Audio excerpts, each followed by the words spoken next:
Hello future CS, welcome back to my channel again, your one-stop guide for everything related to CA exams. If you are new here, I am Pooja, a chartered accountant. I have an experience of working for Ernst& Young and KPMG, and I help CA aspirants like you succeed with practical tips, strategies and support. In today's video, I am bringing you key updates from the ICAI BOS webinar on the CA Inter Cost and Management Accounting. So in this session, we'll cover section-wise weightages and also the marks for each of the section. The most important topics and types of questions that you can expect in the exam and the common errors that students make in the exam and how to avoid them, plus some powerful tips on how to present your answers the right way. So let's dive in and make sure you're exam ready.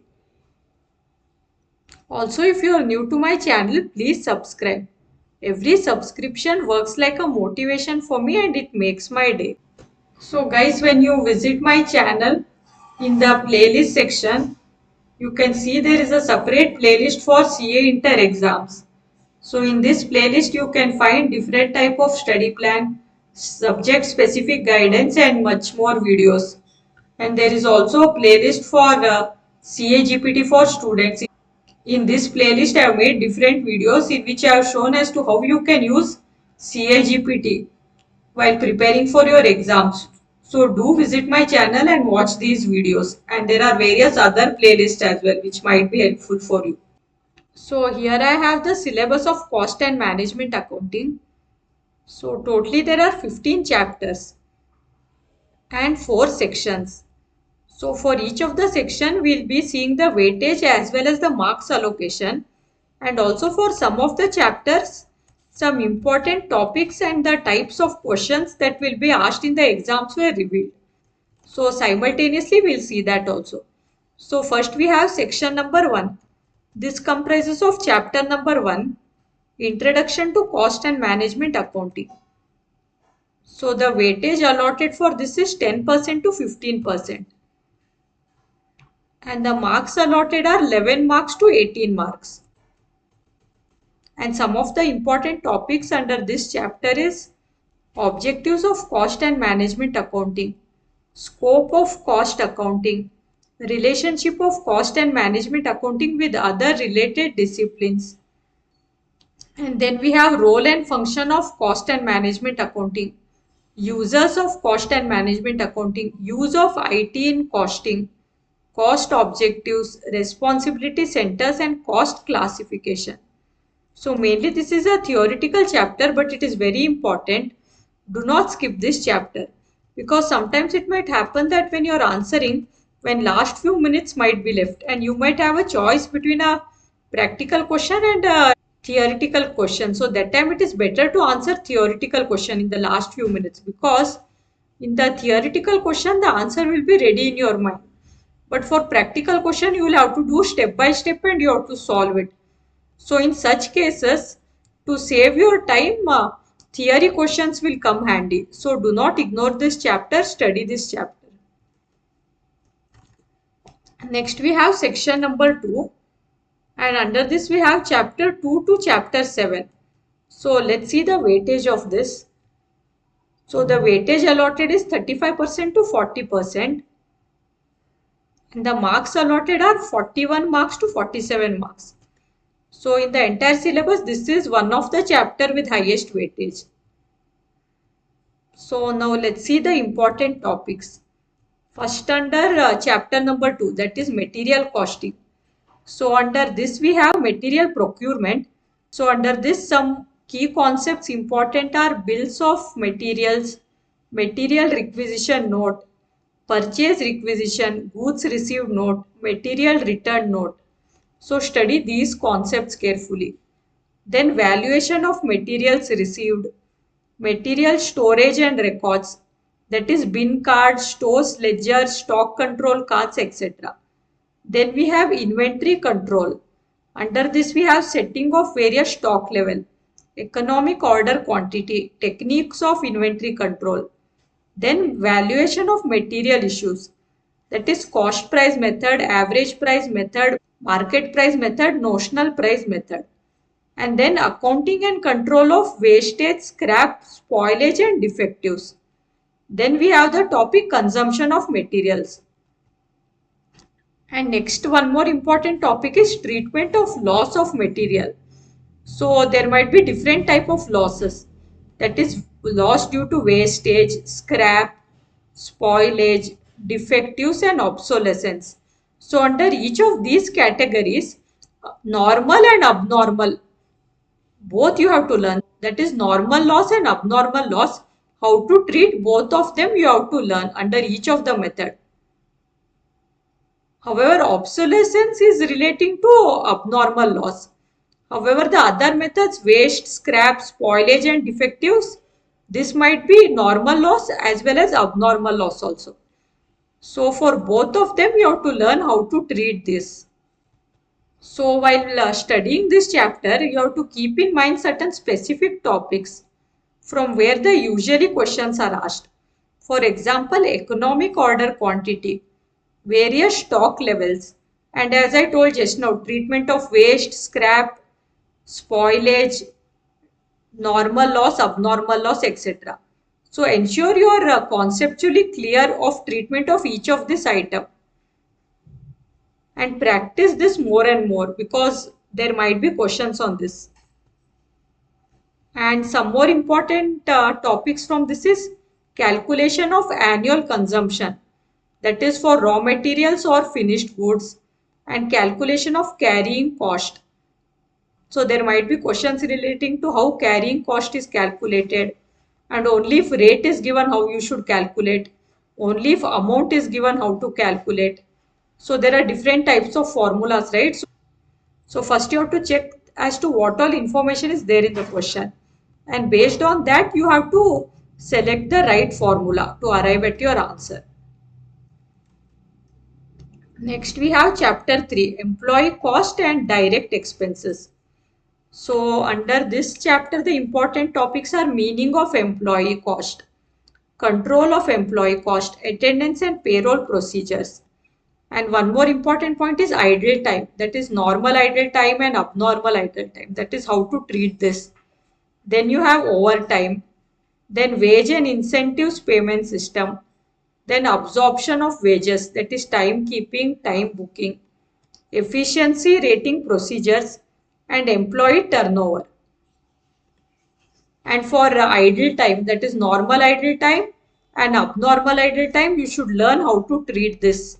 And also there might be questions relating to system of wages payment, that is time based, output based, and premium bonus method, that is Halsey premium plan and Rowan premium plan.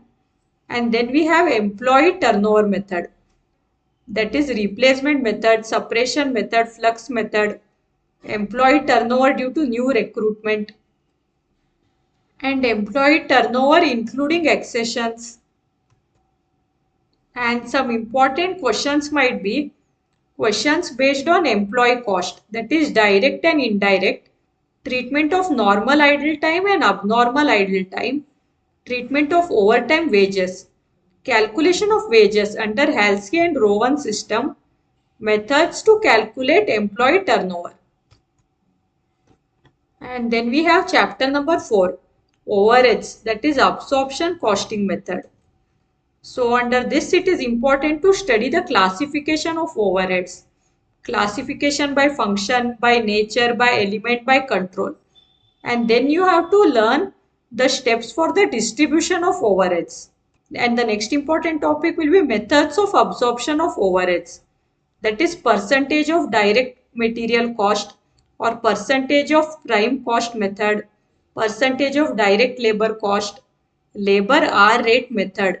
Under this we have two methods, direct machine hour rate and comprehensive machine hour rate. Then we have rate per unit of output method.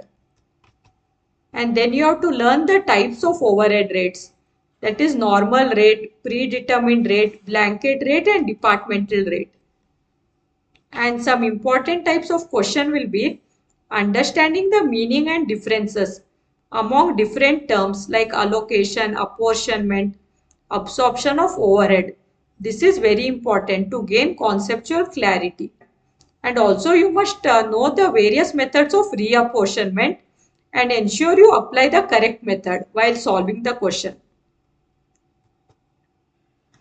And also some more important questions relating to this chapter might be calculation of overhead recovery rate by different method, calculation of machine hour rate, preparation of an overhead distribution statement, determination of the service department distribution by different methods, and determination of total cost of the product. Now let's see chapter number 5, activity based costing. So under this chapter you will have to learn about cost ascertainment, that is direct cost, indirect cost, and then you have to learn about cost allocation, that is traditional costing. This will be based on machine hours, labor hours, volume, etc. And then of course activity based costing. This will be based on the cost driver. And some of the important questions will be, there might be theory based questions from this chapter. And then you might have question on computation of rate per unit of the cost allocation base for the activity area, determination of total cost or cost per unit of product using ABC. And also while attempting the questions based on ABC, many of the times it was noticed that students are unable to hunt down the cost centers and cost drivers, leading to the transformation of an easy question to difficult one. So when you are practicing this question, ensure that you practice analyzing and identifying the cost center and cost drivers. So these type of questions can then be easily solved in the exam. So only practice can help you understand the cost center and cost driver. And this will save your time as well in the exam. So next section 3. This comprises of chapter number 8 to chapter number 12. And the weightage for this is 20% to 25%. And the marks allocated for this chapter is 24 marks to 30 marks. So under this section, for some of the chapters, important topics were discussed. So first chapter number 10, process and operation costing. So you have to learn the meaning of both of this, process costing, operation costing.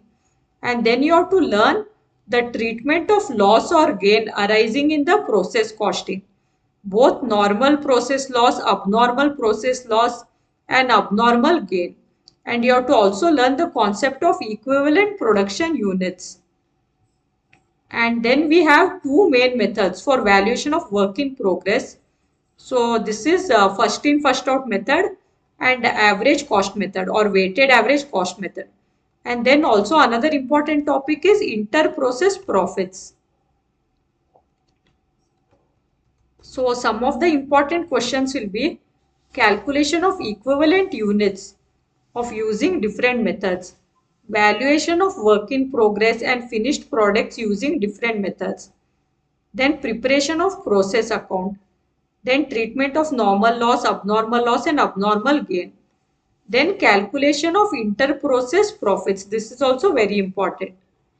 And sometimes questions based on process accounting requires calculation of wastage, in particular process account, giving the rate at which the amount is transferred to the next process. So here you have to clearly understand the steps to be followed. So if you do not follow the steps clearly here, this will lead to poor performance and hence it will lead to loss of marks. So ensure you practice this type of questions. Now coming to chapter 11, joint products and byproducts. So here you will have to learn the meaning of joint products, byproducts and co-products. And then you will also have to study the methods of apportioning joint cost over joint products. So there are different methods here. That is physical units method, net realizable value at split off point using technical estimates. And then we have the other methods also, like market value at point of separation, market value after further processing, average unit cost method, contribution margin method. And then you should also learn methods of apportioning joint cost over byproducts. And also another topic is treatment of byproduct cost. And some of the important questions will be theory questions are important from this chapter. And then there will also be questions on apportionment of joint cost over joint products under different method. Apportionment of joint cost over byproducts under different method. And also preparation of joint product and byproduct account. And now we'll see the chapter number 12, service costing. So here you will have to learn about methods of ascertaining service cost unit and costing of different type of services like transport, hotels, lodges, hospitals, etc. Now coming to the last section, section number 4. This comprises of chapter 13, 14 and 15. And the section wise weightage for this is 25% to 30%. And the marks allotted are 30 marks to 35 marks. So after section 2, next highest weightage section is this section number 4. So under this we have standard costing. So under this an important topic is variances, that is material cost variance, labor cost variances and overhead cost variance. So you have to learn the formula for all of this. And some of the important questions are calculation of variances when direct figures are given, finding missing figures when variances are given, and also sometimes standard costing question require computation of various variances. In this case, if you lack conceptual knowledge, you will not be able to use the right formula. Thus, you will have to first understand the reason behind each of the formula that is to be used before attempting the question. So, do not merely memorize the formula without proper understanding. Try to understand the reason and logic, and then only you will be able to solve the practical questions. Now we'll discuss some commonly committed errors in the previous exam. So one of the commonly committed error was lack of conceptual understanding. So most of the times it was noticed by the examiner that the students often get confused between few related concepts like ROQ and EOQ, various stock levels and bonus plans, etc. Due to this lack of conceptual understanding, this results in wrong answers. Hence, it leads to a loss of marks. So, conceptual understanding is very important. And then they highlighted some chapter specific mistake in this webinar. So, in the chapter standard costing, most of the times, as I told just now, most students just tend to memorize the formulas without grasping the underlying logic behind variances, etc., which results in wrong answering. And also in process costing, many struggle with wastage calculation, which in actual involves just reverse calculation. This also we discussed. And in ABC costing, many of the students are unable to find out the cost center and cost drivers. So to avoid the mistake, you have to practice more and more questions. And some more common mistakes while attempting the exam were as follows. One is poor time management. So before starting the exam itself, you have to allocate time correctly for each of the question. You have to appropriately use the 15 minutes reading time, and also use of wrong formats and confusion in different formulas like standard costing, method of apportioning joint cost, and some more errors were not reading the questions properly. So you have to read the question carefully and then answer as per the requirement of the question. And then some light was thrown on how to avoid these mistakes. So to avoid these mistakes, ensure you read the questions calmly. Allocate the time wisely for each question and properly understand the information given in the question and understand the requirement of the question and apply the correct concepts and method. That is why it is very important to have strong conceptual clarity, as this leads to accuracy and confidence in your answer. Next, some tips were given on how to present your answer. So first tip is use proper headings and subheadings. So you should focus on writing proper headings and subheadings like cost sheet, process accounts, etc. Next, use proper formats. So use proper formats as given in the publication issued by ICAI. Use proper tables, for cost statements, budgets, reconciliation, etc. This will help in aligning the figures neatly. And the next tip is do step-by-step calculation. There is marks allotted for each and every step. Hence, correct sequence must be followed. And you should show the full working. If you want to get full marks, show the entire working. And next tip is use the proper units and currency. Always use proper units or currency as given in the question. Like for example, kgs, hours, weight, write this in your answers correctly. And the next tip is properly write the question number. So whenever you are answering the question number, write the question number, subpart number correctly. Because this will help the examiner to navigate your answer easily. And whenever you are answering theory question, if possible, use point-wise format and write in bullet points. And also you can highlight key figures or words and give proper headings and subheadings while answering the theory questions. And that was a quick summary of the ICAI BOS webinar on cost and management accounting for CA Inter. I hope this insight helped you prepare smarter, avoid common mistake and boost your exam performance.